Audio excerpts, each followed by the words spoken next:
Good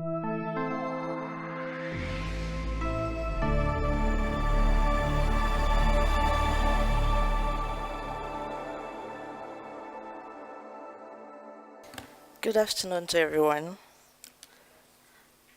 I'm Vuchas Comfort, laboratory scientist from the Center for Health Promotion and Research, Bamenda, Cameroon.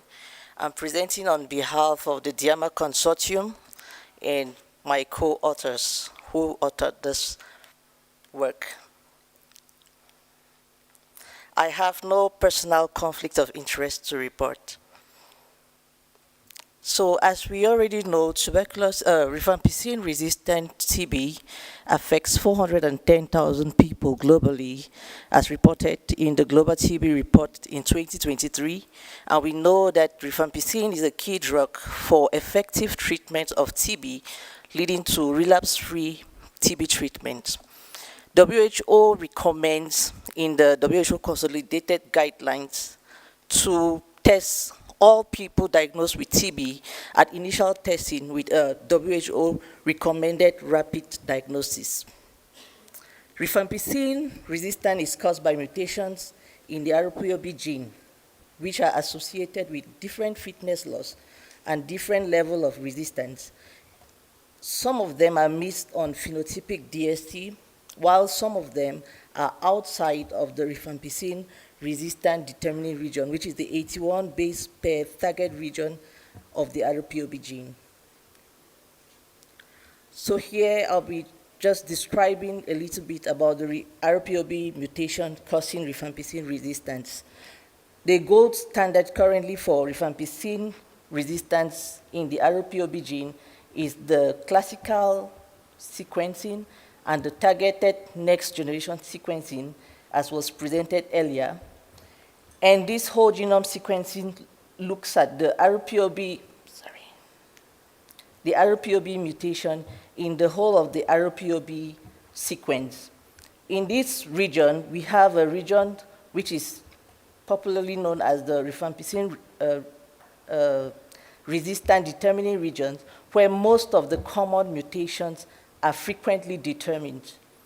Some of these mutations, which are also common, lies outside of the rifampicin determining region, while some of them lie outside but are not commonly detected and are usually rare and referred to as a low level conferring resistance to rifampicin. The gene experts and most of the molecular WHO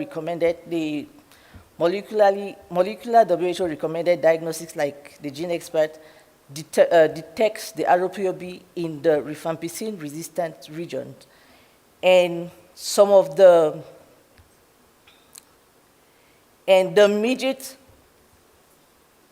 liquid midget phenotypic DSC misses some of the common mutations which are within the rifampicin resistant determining region, as you can see, the open square within the green circle.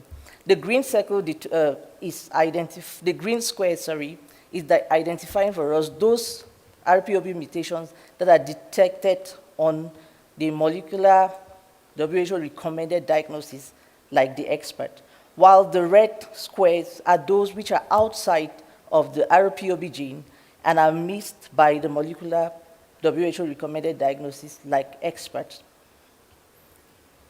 So these mutations that are outside the RIF resistant determining regions, though they are often missed, yet they can cause clinical impact in the patients. So for this work, we wanted to answer the following questions: prevalence of borderline mutations in the different countries in Sub-Saharan Africa. How well does the gene expert that is currently used by most of the countries for initial testing detect the circulating rpoB mutations? And we wanted to also answer if borderline mutations are associated with heteroresistance.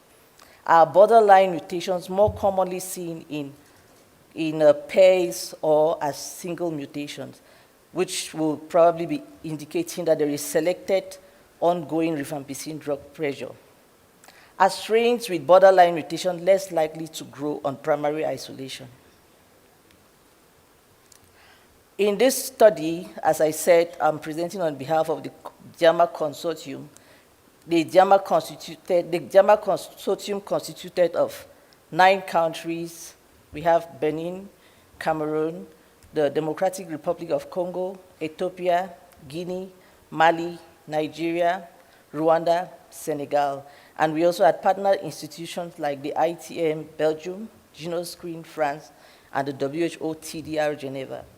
So in this project, the overall objective was to improve diagnosis and management of MDR-TB patients with culture-free diagnostic approaches.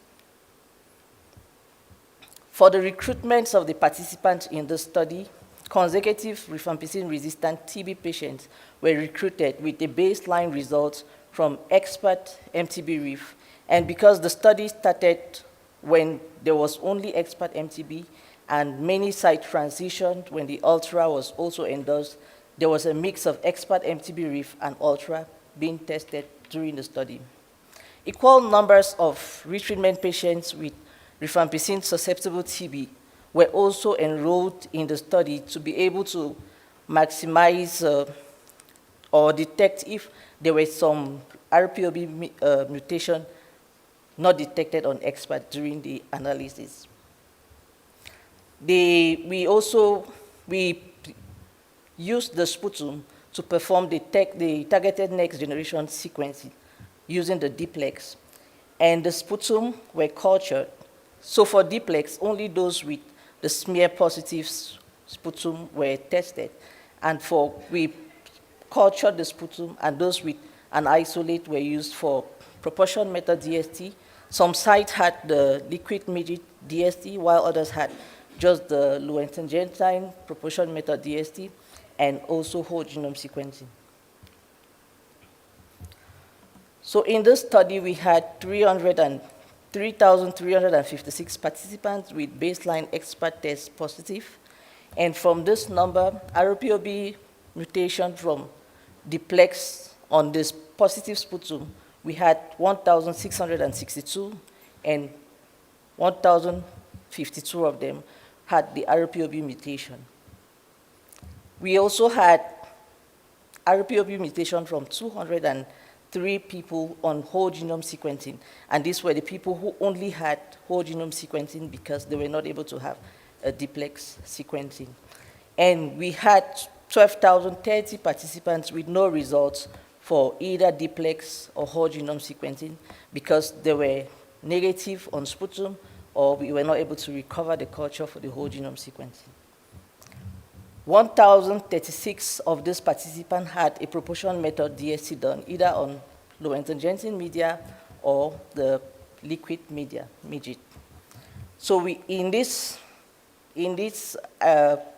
presentation, we are presenting analysis from 12,055 rpoB mutation, and it's 871 rpoB wild type from this testing done. So this slide shows the results of the distribution of the borderline and non-borderline mutation. The borderline mutations are the ones that were either within the rifampicin-resistant region, but are commonly missed on the liquid midget DST, or they are the ones that were outside of the rifampicin-resistant,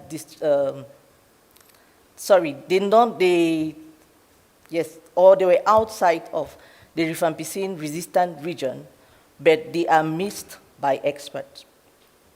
Then the non-borderlines were the ones that are within the rifampicin-resistant determining region. And in our study overall, we identified that 99.7% of the rpoB mutation were detected within the rifampicin-resistant determining region.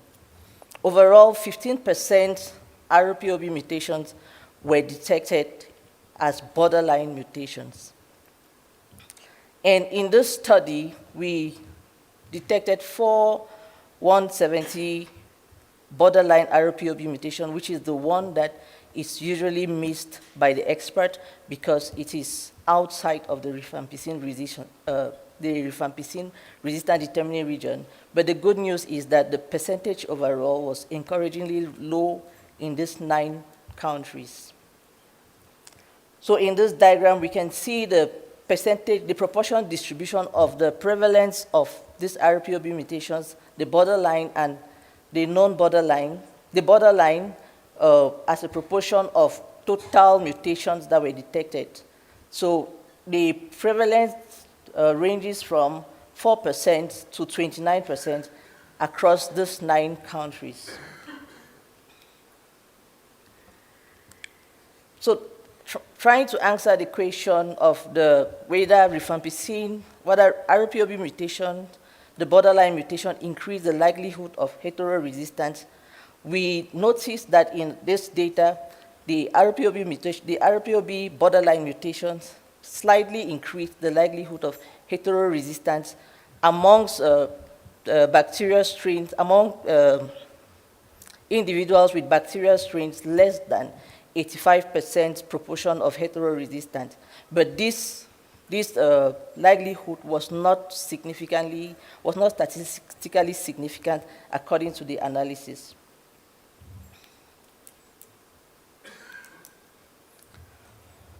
So to answer the question, if rpoB borderline mutations were more likely to occur in combination, our data suggests that it was statistically significant that the borderline mutations are more likely to occur in combinations, and which can indicate an ongoing drug pressure within these mutations.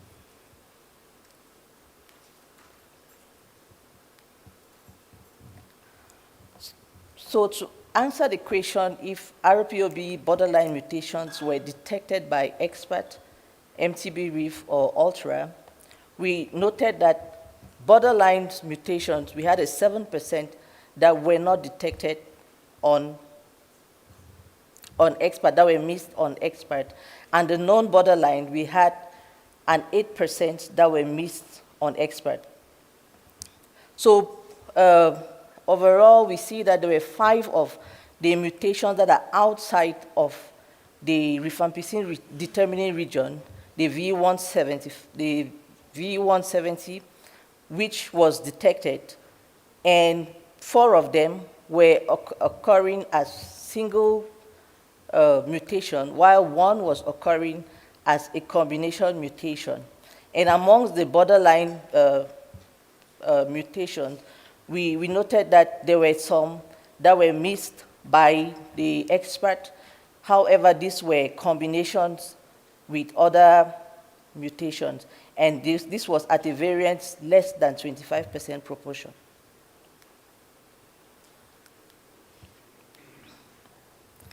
So to answer the question if the rpoB mutation were detected by proportion method DST, we noted that borderline mutation, there were some of them that were missed on the proportion method DST because the proportion method DST was sensitive, while the and that was about 14.9%, and the non-borderline mutation, we had 6.5% that were missed on proportion method DST.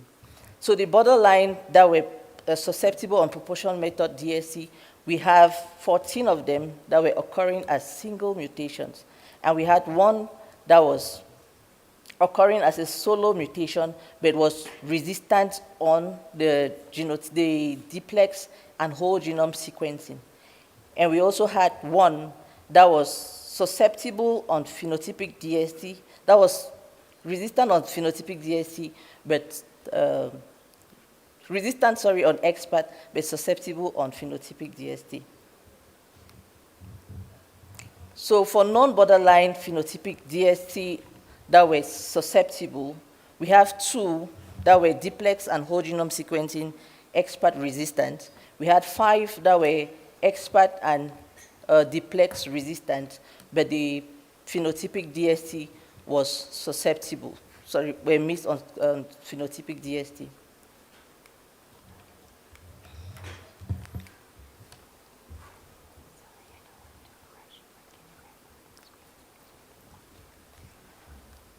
So to answer the question, if borderline and non-borderline mutations are less likely to grow, our data indicates that they were less likely to grow on culture.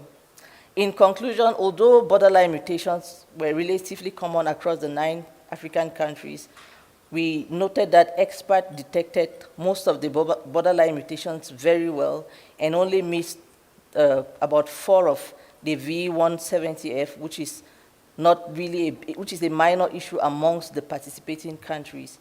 Borderline mutations were more likely to be observed in combinations which may reflect ongoing drug pressure.